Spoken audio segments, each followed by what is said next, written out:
Johns Hopkins private police is essentially a tool of union busting. Johns Hopkins University in Baltimore is facing mounting opposition from community members on and off campus over its armed private police force. A new private armed police force that will patrol public streets is not necessary and will not make us safer.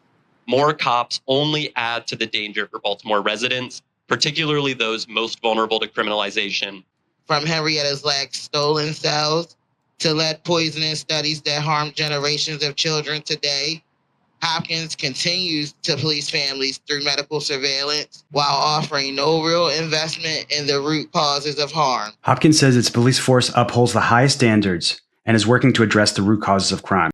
But community, student, and faculty groups have opposed the police force since day one. We know that community solutions and mutual aid are the things that keep us safe. JHPD has not prevented incidents of violence on campus. They've only harassed and targeted workers. They've also inflicted injuries on undergraduate students.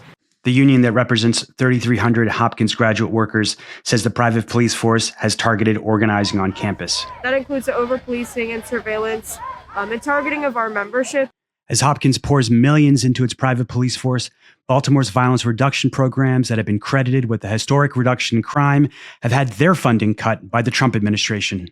As members of the Hopkins community, we're really calling on Hopkins to make a commitment to our city, the city that makes them great, that they live in, that they exist in, and take the entire amount of that JHPD budget and donate it to the violence reduction programs that are existing in our city.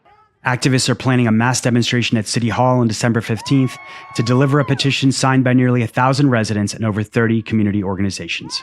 That Baltimore City overwhelmingly demands that City Council take agency on the issue of the JHPD by calling for a City Council hearing, withdrawing from the MOU between BPD and JHPD, and to ultimately abolish the JHPD.